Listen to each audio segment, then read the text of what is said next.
when I think of true equity, one that there's more representation, and not in a tokenized sense, that we're not looking at, okay, let's throw some Black people in this picture so we can look like, we're doing the inclusive thing. No, but that it being the norm that you have Black and brown people that are centered in this yoga space, and more access and opportunities for Black and brown people to have ownership in this world, in this yoga world. So owning studios and being able to lead out in certain, initiatives within the yoga community. So us no longer being the exception or being tokenized, but it just being normal to have this diversity. This week on the I Choose How podcast, that's for us too, with LMHC and registered yoga teacher, Tamara Nelson.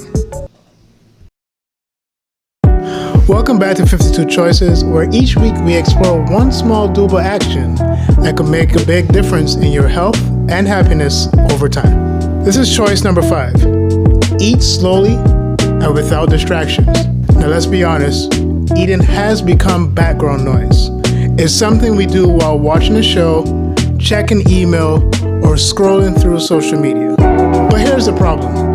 When we eat distracted and fast, we override our body's natural signals of hunger and fullness. We finish meals feeling unsatisfied or overly full, and often we don't even remember what we ate. But don't just take my word for it. Science backs this up. In a 2014 study published in the American Journal of Clinical Nutrition, researchers found that participants who ate more slowly consumed fewer calories and reported feeling fuller compared to those who ate quickly. Even more interesting, the slower eaters didn't feel deprived. They felt more dissatisfied mentally and physically. And another study from 2010, published in Appetite, showed that when people ate while distracted, like watching TV, they consumed significantly more calories and remembered less about what they had eaten. That lack of awareness can lead to more snacking later on, even if they weren't truly hungry. Here's what that means for you.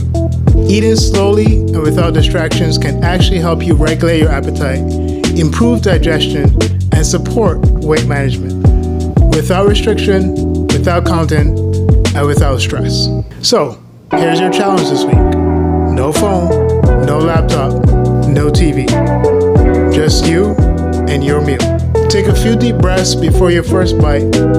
Notice the flavors, chew slowly. Put your fork down between bites. Let your body catch up with your brain. You don't need to do this for every meal. Start with just one per day. Build the habit from there.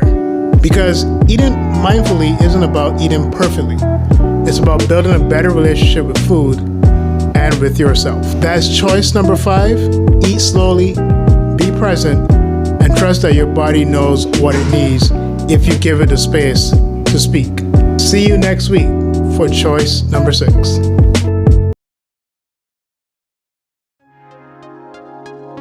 All right, guys, welcome back to the I Choose Health podcast. I'm your host, Stephen Leslie. I'm really thrilled to be with our guest today. It's a conversation I've been really looking forward to having. And just like her podcast says, which is Honest Conversations, this is another honest conversation that we need to have. And I'm really looking forward to you all being benefited from it.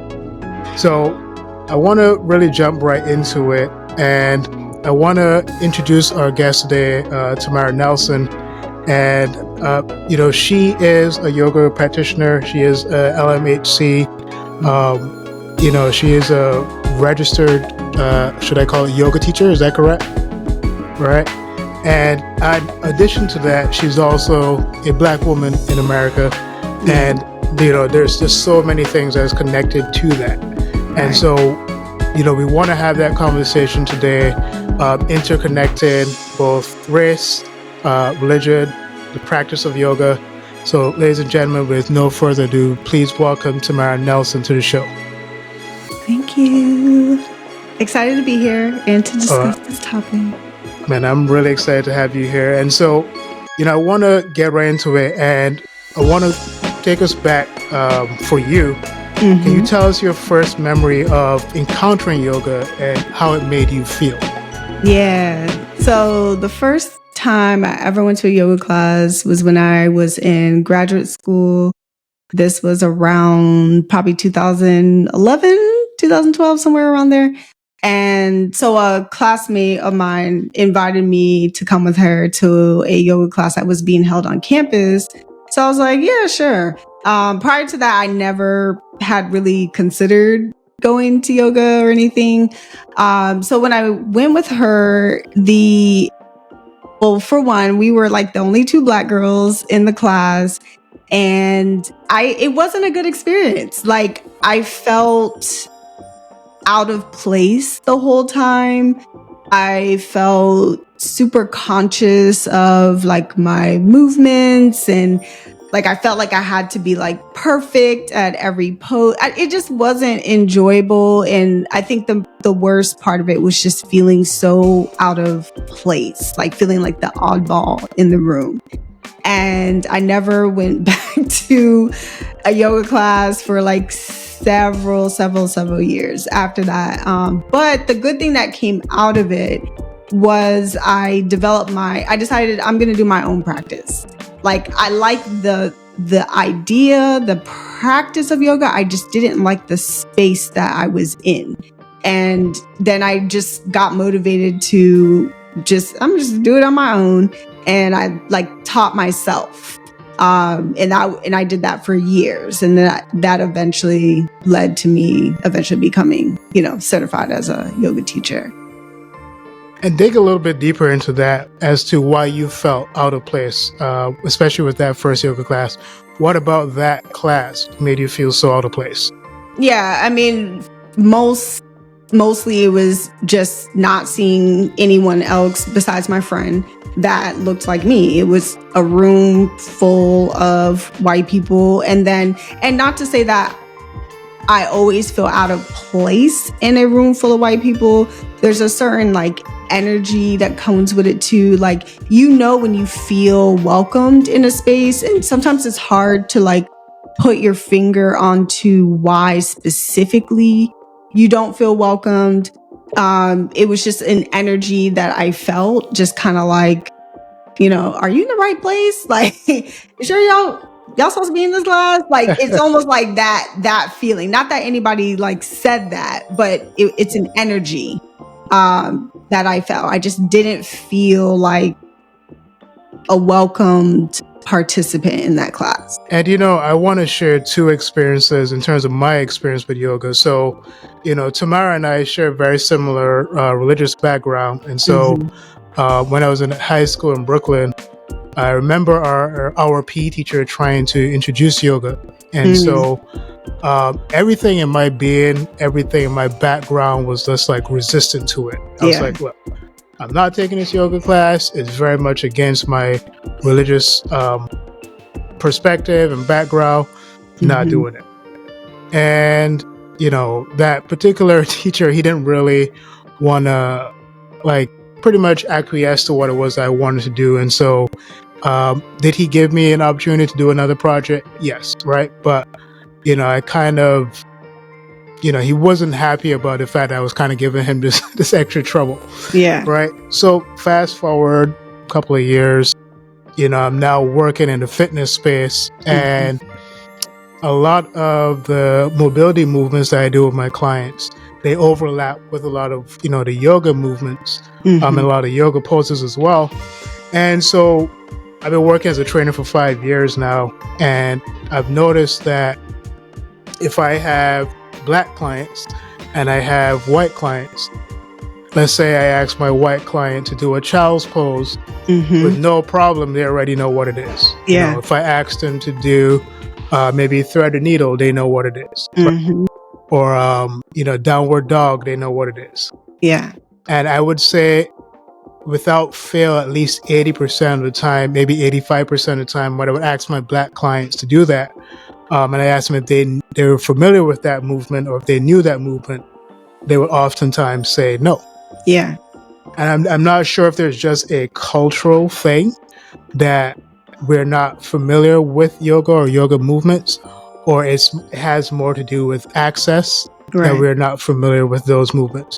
So kind of talk to the perspective or the aspect of access and how that plays into why many of our people are not familiar or aware of yoga. Right.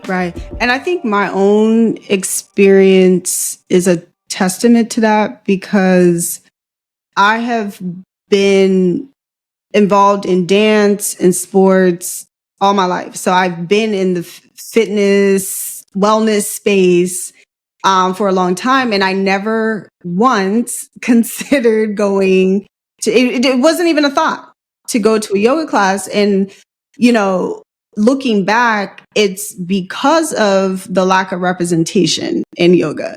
I never saw Black yoga teachers. I never had friends or people who looked like me or people in my community, never heard about them going to yoga classes.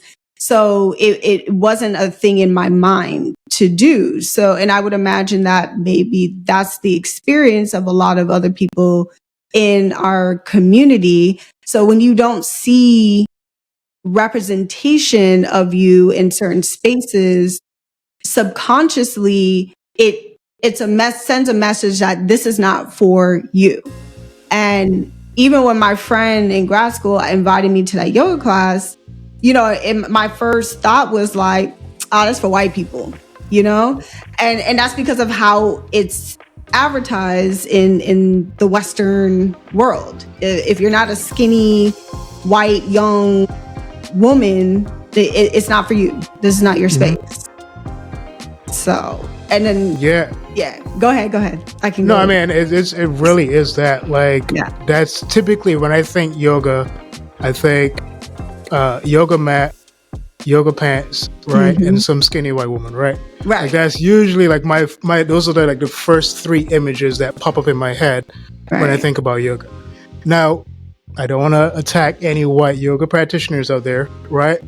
But it's like, I don't think it should be the first thing that comes to my mind, especially since yoga didn't even originate within European or predominantly white countries, right? Exactly. As far as I know, historically, yoga originated within the Indian regions, where within those Indian countries, like India, Pakistan, like those regions where the practice of yoga started. And let me also add that there has been some research showing that also in Africa, there is some roots of yoga that also started there as well. And that's kind of been somewhat of a debate of like, whoa, where did it start? But I think in general, we know that yoga started with Black and brown people. Who was first, whatever. I'm not interested in arguing that. But yes, with the South Asian community, and then also some origins of yoga in Africa, more specifically Egypt, which is Kemetic yoga. Yeah. With that said, because I know that the yoga industry in the U.S. often centers whiteness, and I wonder how has that affected the visibility and comfort of Black practitioners and teachers, right? The gym that I work at, we have group fitness trainers, and typically I think I've seen, and this is not me putting down my gym, but typically I've seen a lot of the yoga practitioners within our gym, they're typically white. Yeah. And then oftentimes, we'll have one or two Indian people with an Indian background who are also teaching the class. But kind of talk about how that makes Black practitioners and teachers, how it makes them feel seen or comfortable in that space. And kind of also speak to, have you seen or have any understanding or knowledge of the difficulty of Black yoga practitioners actually finding work in this space? Yeah. So with, whiteness being centered in, Western yoga, one, it in terms of being like a yoga teacher, and again, this is coming from like my personal experience, despite practicing yoga for years. So like when I got on my whole, like teach myself, and I really got into it and it became like a core part of my wellness, And people, like, I can't even tell you how many people would ask me, like, because I would post videos on my social media of my, practices or doing certain poses, and people just assumed that I was a yoga teacher. Or they would be like, well, why aren't you teaching? Or where are you teaching? And then I would be like, oh, no, I don't teach yoga. Like, the thought was almost like silly to me that I could be a yoga teacher. And that shows the level of, lack of representation in the Black yoga teacher space, or, in the yoga teacher space. So to answer your question, that, with whiteness being centered, it almost makes you feel like if you're anything other than that you can't even be in this space. You can't lead in this space. You can't be a teacher. And it took a very long time for me to get to a place where I was like, yeah, actually, I'm going to do this. And the breaking point for me was that so many people had asked me, and then it was just that final person that was like, why aren't you teaching? And I was like, you know what? I'm tired of people asking me that. I'm just going to do it. And then, from there, I had to build my confidence as a Black person in this space. So that's one. So not having, examples, not maybe having access. Yes, there are Black yoga teachers out there, but there's not a lot in, concentrated spaces. So you may not see that. And then therefore you don't have the seed or this idea that is something that you can do.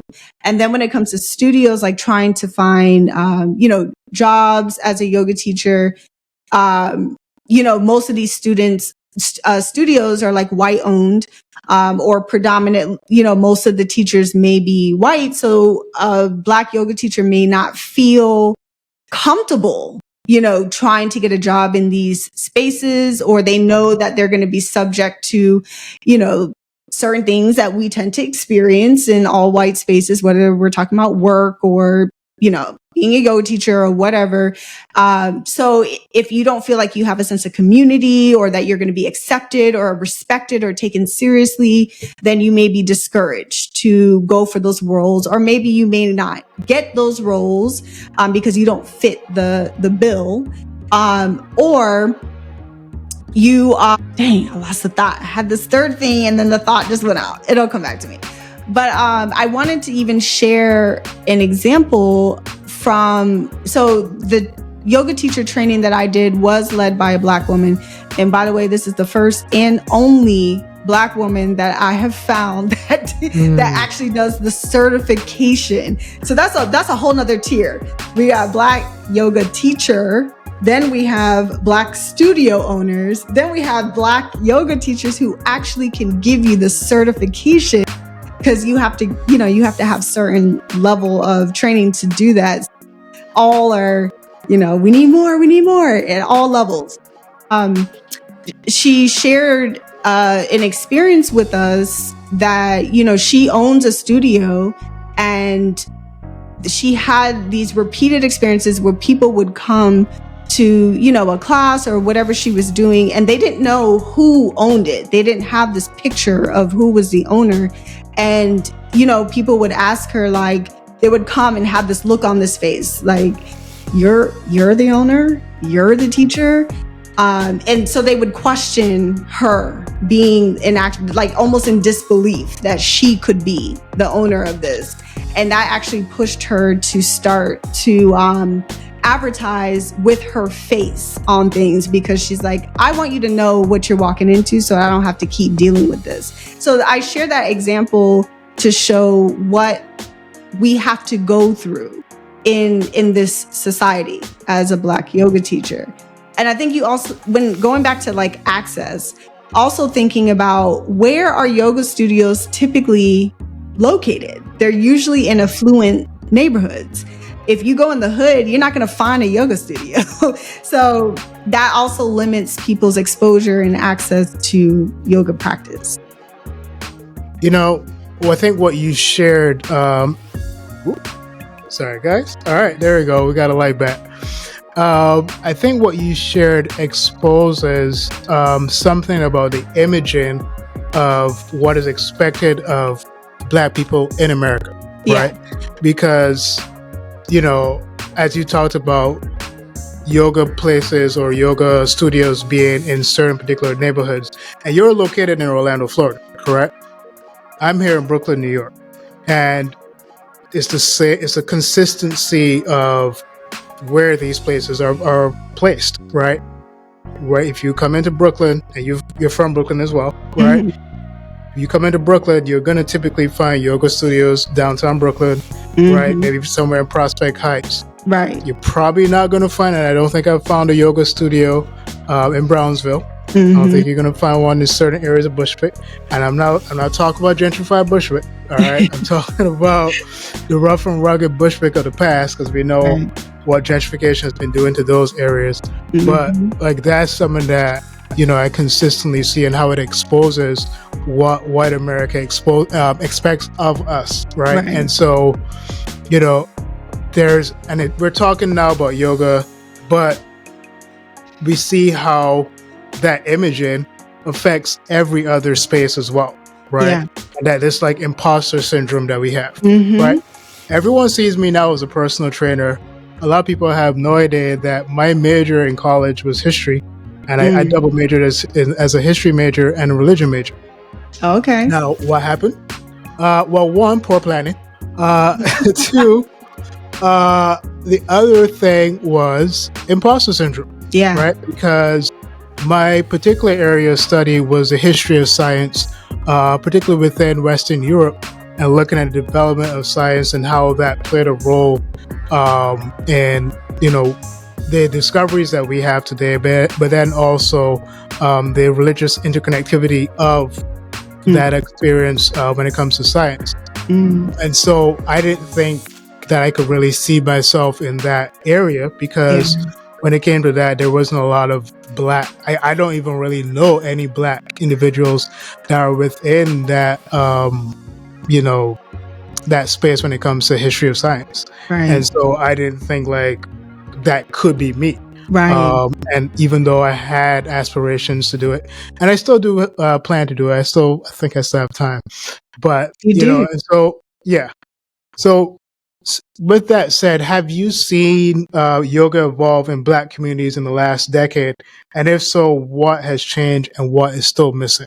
Yeah. So yes, especially now being a yoga teacher, I'm more in the community. So I'm more aware of like what's happening. And yes, we have some amazing Black yoga teachers here in Florida, different parts of Florida, that are doing some amazing things.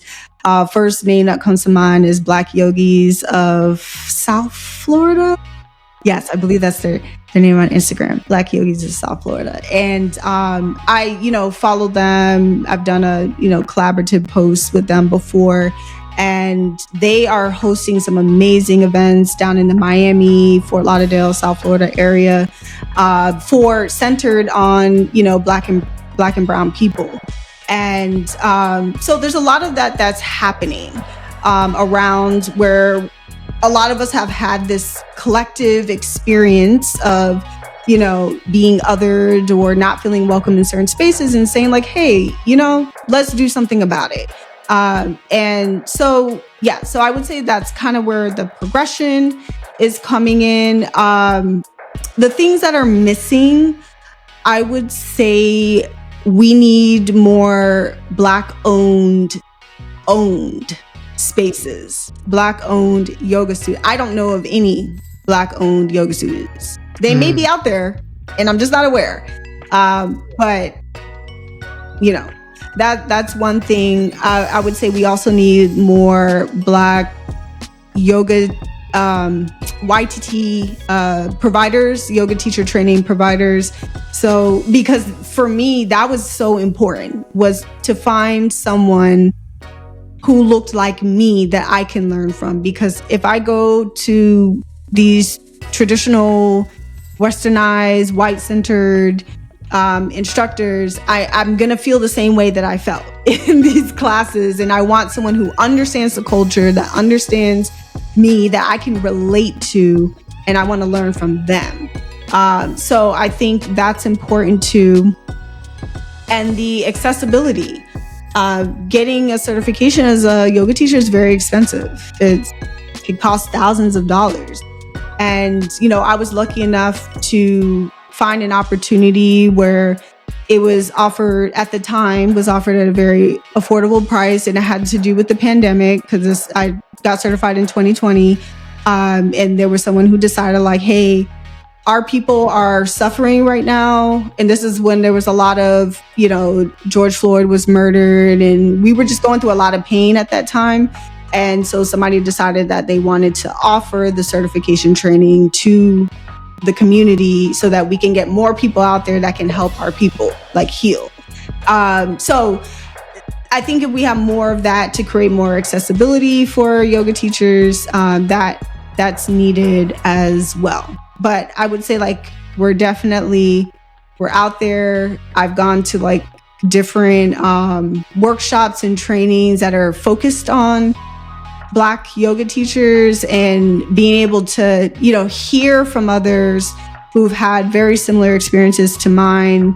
Like we're aware and we're like actively trying to do something about it. Man, what you just said about access, especially in relation to the cost of certifications. Yeah. And listen, I'm gonna say this right now. The fitness industry, especially in regards to certifications like NASM and ISSA, and I got to be careful the waters I'm treading here, but it's a major scam. Yeah, it's a major scam, right? The amount of money that a lot of these certifications are requiring for us to pay, and then the way that the job structure is set up within gyms, is crazy. It's crazy to me, and I might get in trouble for this, but I guess I'll risk it. It's crazy to me that 95% of gyms are hiring trainers on a session basis, and they're not respecting them in their profession to hire them full time. Okay, so how many times have you met personal trainers or yoga practitioners who are doing 2, 3, and 4 other jobs, right? Doing gigs, right? And so it's like, and I literally don't know any, maybe personal trainers who have their own businesses doing really well. Yeah. I don't know any personal trainers that don't have just one job. Right. So, I don't know. Maybe I'll leave it in. I don't know. I'm gonna get in trouble for that. Maybe, right? But we'll see. True. It's a conversation that needs to be had because it's like the amount of money that people spend and then the recertification fees, right? I even did the math. I'm like, okay, I don't know how many trainers there are in America, but like NASM has a recertification fee of $100, right? If we get just 10,000 or 100,000 people to recertify every 2 years, that's $1 million every 2 years just from recertifications, let alone the new certifications they keep coming up with. Right? NASM, please do not attack me. All right. So, right. And I want to shift gears a little bit, and I'm going to shift gears by prefacing it with this question, right? So I already spoke to my experience and how my religious paradigm, and similarly your religious paradigm, kind of led me to stay away from yoga, right? Is it okay for us to practice yoga but not necessarily accept some of the spiritual components of it, right? And I mean, and I've taken a yoga class before. I don't think that there's a sense of like a religious infusion of principles within a yoga class. But is it okay for us to really try to seek the physical benefits from yoga and not really try to like focus on the spiritual aspect of it? Because I know this is where a lot of us are afraid of it. And then a lot of us, in terms of our people, are afraid of interacting that when it feels like it goes against our religious experience. Right. So first, I think we need to make the distinction between like yoga in itself and an actual like religion. So like yoga in of itself is not a religion. It's, although it has been used in different religious faiths, and has, roots in that the practice itself is not a religious practice. So you can practice yoga and not have to conform to any particular, religious faith. There's people who do Christian yoga. They, incorporate yoga and they modify it to Christian beliefs or traditions. That's new to me, by the way. I didn't even know that. Yeah. And then there's just like regular secular yoga. That's not, it's not involving any type of religious overtones or anything like that. And it's just focused on the pure practice of, mind-body connection, breath, meditation, mindfulness. And these basic components of yoga are very much aligned with a lot of different religious faiths, including Christianity. I really recommend people that maybe have some of these hesitations to actually research, do some research on yoga, on the pillars of yoga, the philosophy of it. Because when I did my own, study, going through my own yoga teacher training, because granted, coming from a religious background, I walked in with, some of those misconceptions because, you hear certain things going in church. And doing my own reading and understanding, I was like, wow, a lot of this is very much aligned with Christianity and with other religions and just being a good person in the world, So none of this is like bad, evil stuff. This is stuff that we should want to be aligned. Yeah. And kind of tell us where that stigma came from, because I know that within, our particular religious background, there are things that are shared that, reveal that stigma. But as to where that really originated, I'm not even clear as to where that originated. Well, I think in general, I don't know like specifically where it originated, but what I think from my experience growing up in religion is that a lot of times we fear what we don't understand. And so when I think just based off my experience in the SDA faith, Christian faith, there's a lot of demonizing of religions outside of the faith, and without anyone actually like trying to understand or research other religions. And I think if we did actually do our research, we would understand that we probably have more in common with other religions than we, differ. And so overall, and I think that's just human nature. We fear what we don't understand. So if I don't understand this thing, they doing some weird chanting, I don't know what that's about, it must be of the devil. Let's just stay away from it. And then that's it. Nobody fact checks, nobody does any research, and then we just keep spreading. Then the message just continues through generations. So that's my theory on what happened there. It's so funny because it just reminded me of a statement from there's this book, Christ After Lessons, and she said something along the lines of where our aim is to be finding the things that are in common with other people and not the things that we find wrong about them, right? And so it's just interesting how we find these things that are wrong about individuals pretty much without any basis or claims for it. Right. And then we set up this wall. And sometimes it may be a psychological wall that we set up. But we set up this wall and we don't learn anything and we're not able to share anything. There's not that like confluence of ideas that occurs. And so, we're no better for it. And so, this, I think as a community, as a people, this is how we're going to grow, right? Yeah. We're going to grow through that experience, these shared experiences, and sharing things with each other. Right.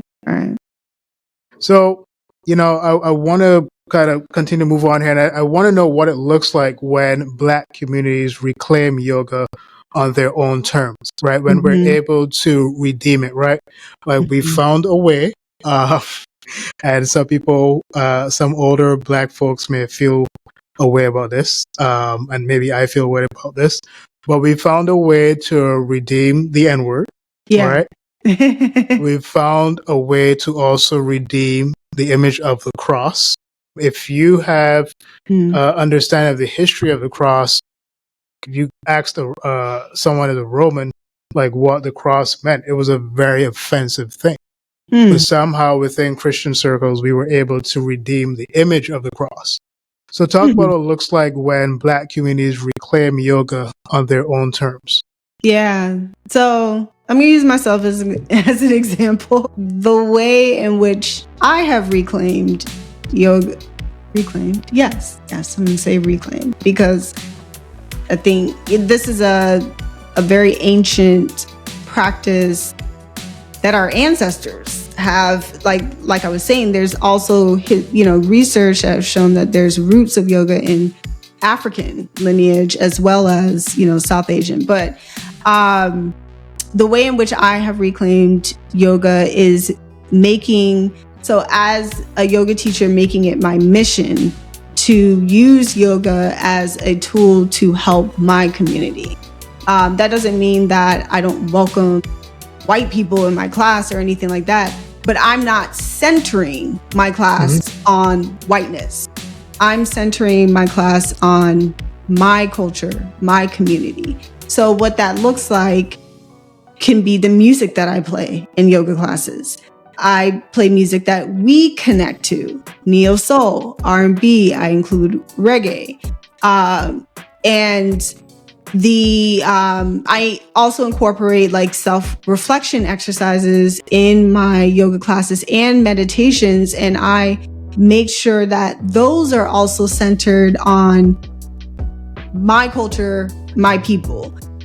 So themes of empowerment, of rest, emphasizing why we need to prioritize rest and recovery, and things that are specific to the challenges that we face in this society. And then I think some other ways that what that can look like, you see other like trap yoga, not personally my thing, but there are yoga teachers out there that teach those type of classes. And again, that's making it about the culture. There's a community of people that is for, and that's going to bring them to this practice. So, and then making yoga about community. So I see that a lot. And that's also my, part of my efforts as a Black yoga teacher is to not only, hey, come do this yoga, feel good and leave, but come and be a part of a community. So I try to encourage, that's even the reason why I include self-reflection in my classes. I give my, participants a chance to share, because I don't want you to just come and feel good and leave, but I want you to come and learn about the person next to you, or to hear something from somebody else that you connect with. And maybe you'll have a conversation with them after the class, and then to build this, this community. And that's important, because culturally, as a Black people, we are about community. And that's been our saving grace going through slavery and all forms of oppression, is we've always leaned on each other. So yeah, those are just some examples. This is me totally being childish, but for some reason I heard trap yoga and I started thinking about selling drugs and doing yoga. Yeah. But I know that's not what it is. But right. So can you share a story of someone whose relationship with yoga shifted once they saw themselves reflected in it? And apart from your experience, someone else who really had a deeper experience once they saw themselves reflected in it. Yeah.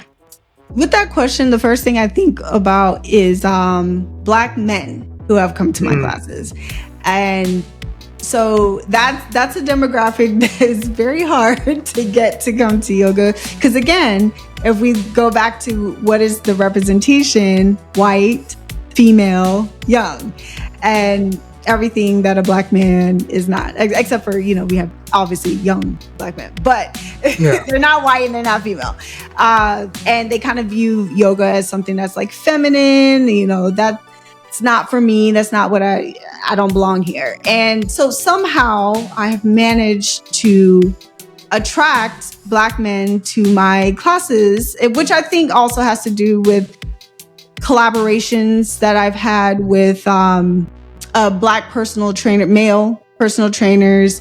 And so they see a man and they're like, oh, okay, I can be here. Mm-hmm. And then the more of them that I've had in my classes, I take photos of my classes. And then when I advertise those photos, then they see more Black men and then they're like, oh, okay, we're allowed to be here. So I've talking to some of the Black men who have come to my classes, some have shared that, attend my classes like the first time that they've been in yoga. And then they started to develop like their own practice, continuing, or they see the benefit like, wow, they play sports, they lift weights, they do all this physical activity, but they never stretch. And then they see like, okay, this can help my performance, being more limber and stretching and all of that. Or they see how it helps them to relieve stress and they feel better. So it kind of shifts this perspective that maybe they had that this is a feminine thing, this is a woman thing, to no, this is for us too. And that's important to me because, also I teach yoga with a group, an organization that has conversations and events for Black men in the Pine Hills community. So for those who are from Orlando, Pine Hills is a predominantly Black neighborhood, a lot of impoverished areas in Pine Hills. And this organization, they tried to create spaces for Black men to come together and have conversations and everything. And so I've done several yoga classes with this organization.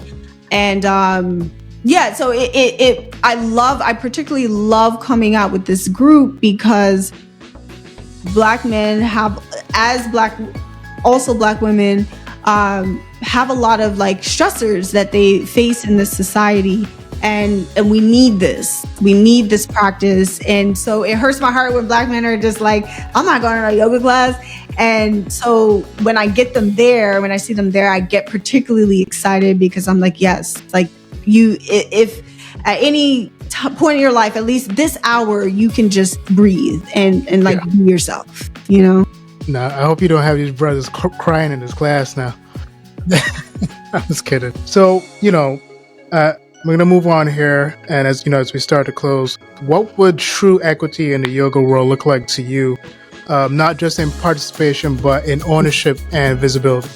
Yeah. So when I think of true equity, one that there's more representation, and not in a tokenized sense, that we're not looking at, okay, let's throw some Black people in this picture so we can look like, we're doing the inclusive thing. No, but that it being the norm that you have Black and brown people that are centered in this yoga space, and more access and opportunities for Black and brown people to have ownership in this world, in this yoga world. So owning studios and being able to lead out in certain, initiatives within the yoga community. So us no longer being the exception or being tokenized, but it just being normal to have this diversity. And that also includes people of different sizes, shapes, gender identity, sexual orientation. We need representation of all groups of people because it's not just us that feels excluded in yoga spaces. It's also people who live in larger bodies, or people who maybe have certain disabilities that also don't feel welcomed as well. So representation is like the big thing. Ownership and representation and access, increase access. We need studios in the hood. We need studios in Black communities and brown communities, Asian community. You know, we need more access. They can't all just be located in Winter Park, in Windermere. And for those who live in Orlando know what I'm talking about with those neighborhoods.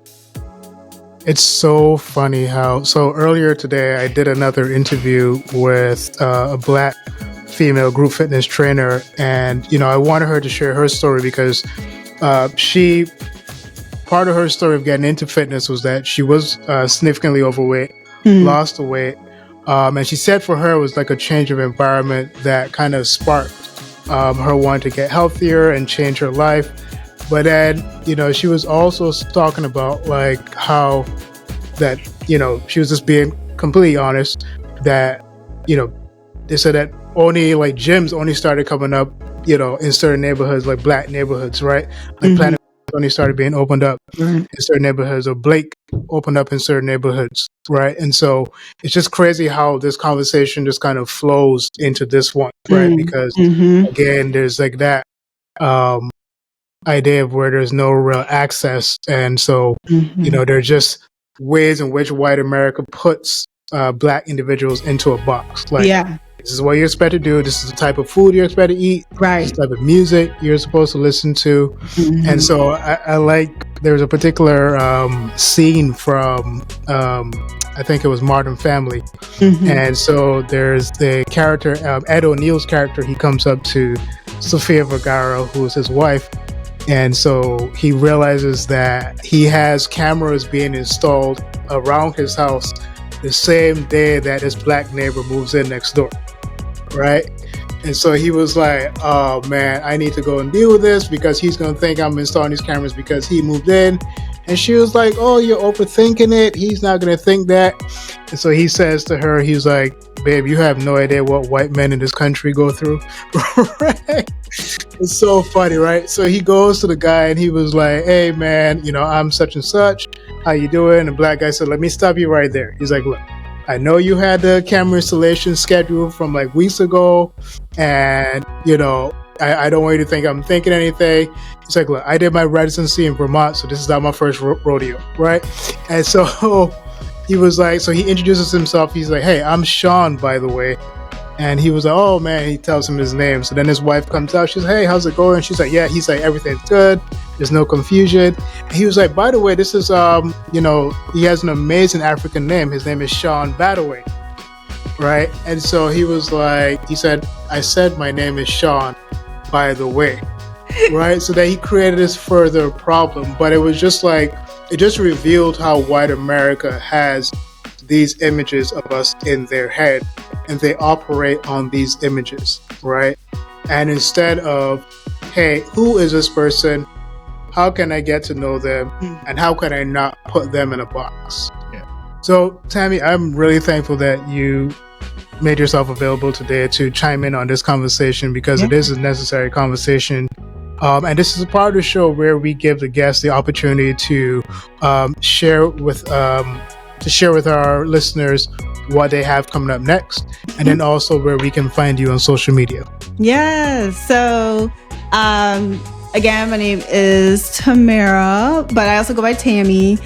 So you can find me on Instagram, tammy.yoga, tammy.yoga, and things I have coming up. I have a yoga class coming up on May 31st, and this is my mindful movement yoga class. It's going to be held at the Grand Avenue Neighborhood Center, which is 800 Grand Street, Orlando, Florida 32805. You can find the registration link on either my Instagram link in bio or my website, which is tammyyogaflow.com, TAMMY yogaflow.com.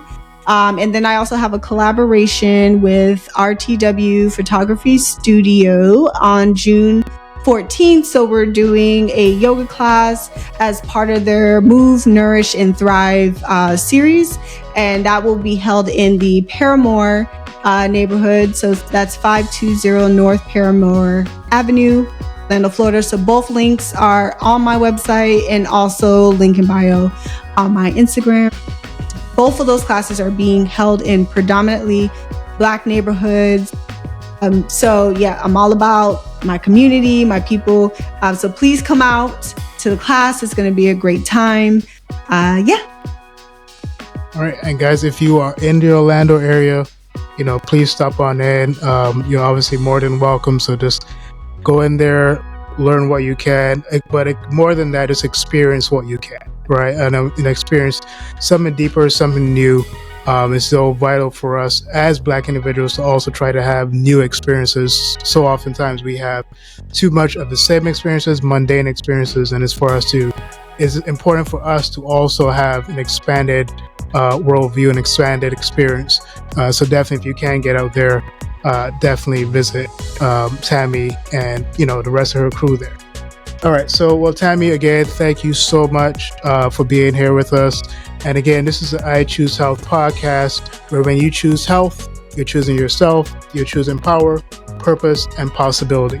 And just remember that this is where the stories that empower others to succeed, empower others to live a healthier life resides. Again, this is the I Choose Health podcast. I'm your host, Stephen Leslie. Thank you for watching. And thank you for having me. Peace.